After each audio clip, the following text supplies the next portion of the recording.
रात का समय था। आसमान बादलों से ढका हुआ और हवा में एक अजीब सी ठंडक थी जो हड्डियों तक उतर रही थी।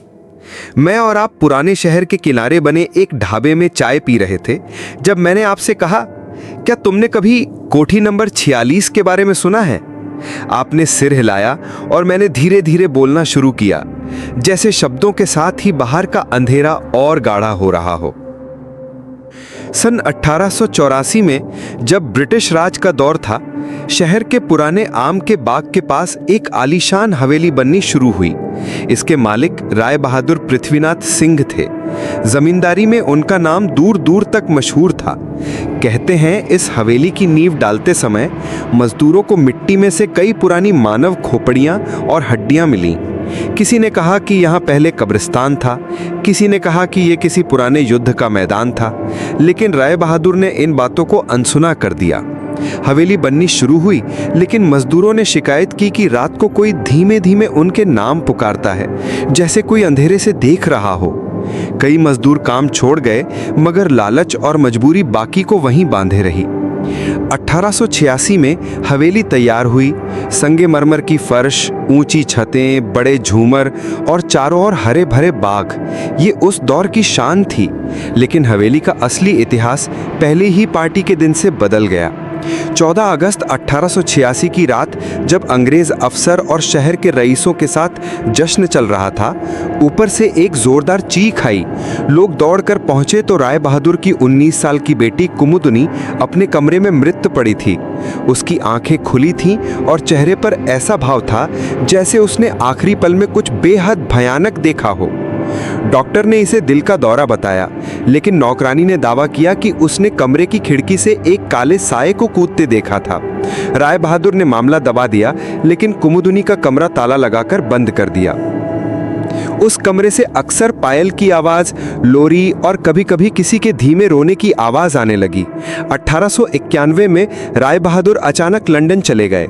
उन्होंने अपने एक करीबी से सिर्फ इतना कहा, ये घर अब मेरा नहीं रहा, इसमें कोई और रहता है जिसे मैं देख नहीं सकता, लेकिन वो मुझे देख रहा है।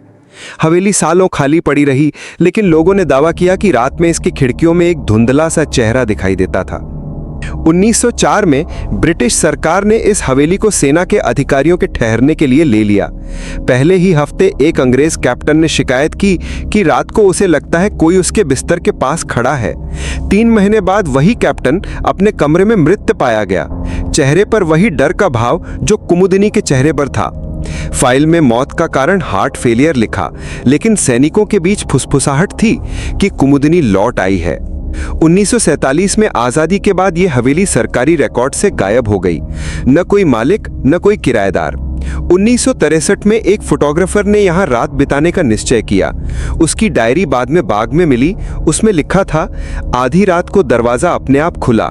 एक औरत खड़ी थी, सफेद साड़ी में, लेकिन चेहरा धुंधला जैसे धुएं में लिपटा हो। उसने मुझसे कहा, तुम भी चले जाओ। फिर वो गायब हो गई। वो फोटोग्राफर कभी नहीं मिला। उसका कैमरा छत पर टूटा पड़ा था और आखिरी फोटो में सिर्फ 2 धुंधली आंखें दिख रही थीं जो सीधे लेंस में देख रही थीं। 1982 में दिल्ली के एक पैरासाइकोलॉजी रिसर्च ग्रुप ने इस हवेली की जांच की। उन्होंने ईएमएफ मीटर, थर्मल कैमरे और ऑडियो रिकॉर्डर लगाए। पहले कुछ नहीं हुआ, लेकिन 3:08 पर अचानक तापमान 8 डिग्री गिर गया। रिकॉर्डिंग में एक महिला की धीमी फुसफुसाहट आई, क्यों? थर्मल कैमरे में एक आकृति दरवाजे के पास 10 सेकंड तक खड़ी रही, फिर धुंध में बदलकर गायब हो गई। उनकी रिपोर्ट में लिखा था, यहां रेसिडुअल एनर्जी और संभवतः इंटेलिजेंट एंटिटी दोनों मौजूद हैं, कारण अज्ञात। साल 2016 में मैं खुद इस हवेली में रिसर्च के लिए गया। दिन में यह बस एक खंडहर थी, टूटी खिड़कियां, जंग लगे गेट और धूल की मोटी परत। लेकिन जैसे ही सूरज ढला, माहौल बदल गया। रात के करीब 2:55 पर मैंने महसूस किया कि कोई मेरे पीछे खड़ा है। हवा ठंडी हो गई और मेरे दाएं कान के पास एक फुसफुसाहट आई, तुम्हें नहीं आना चाहिए था। मैं पलटा, वही सफेद साड़ी, वही धुंधला चेहरा और आंखें जो जैसे मेरी आत्मा के आर पार देख रही थीं। मैं भागा, लेकिन बाहर जाते समय किसी ने मेरी कलाई पकड़ ली। अगले दिन मेरी कलाई पर 5 उंगलियों के गहरे निशान थे। आज भी कोठी नंबर 46 खंडहर है। रात में वहां कोई नहीं जाता। बच्चे कहते हैं कि अगर कोई 3 बजे इसके गेट पर दस्तक दे तो अंदर से एक महिला की आवाज आती है, आओ। 2021 में एक रियल एस्टेट एजेंट ने इसे बेचने की कोशिश की। पहला ग्राहक अंदर दाखिल हुआ और तुरंत बाहर आ गया, बस इतना कहकर, माफ कीजिए, ये घर पहले से भरा हुआ है। विज्ञान कहता है कि अभी तक भूतों का कोई ठोस सबूत नहीं मिला है और हो सकता है कि ये सब हमारे दिमाग के खेल हों। भय की स्थिति में आवाजें और परछाइयां बन जाना, ईएमएफ का असर या फिर महज अफवाह है।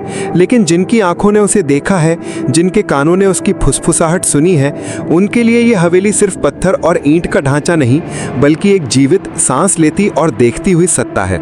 शायद वो अब भी किसी नए मेहमान का इंतजार कर रही है, और कौन जाने अगला कदम रखने वाला आप ही हों।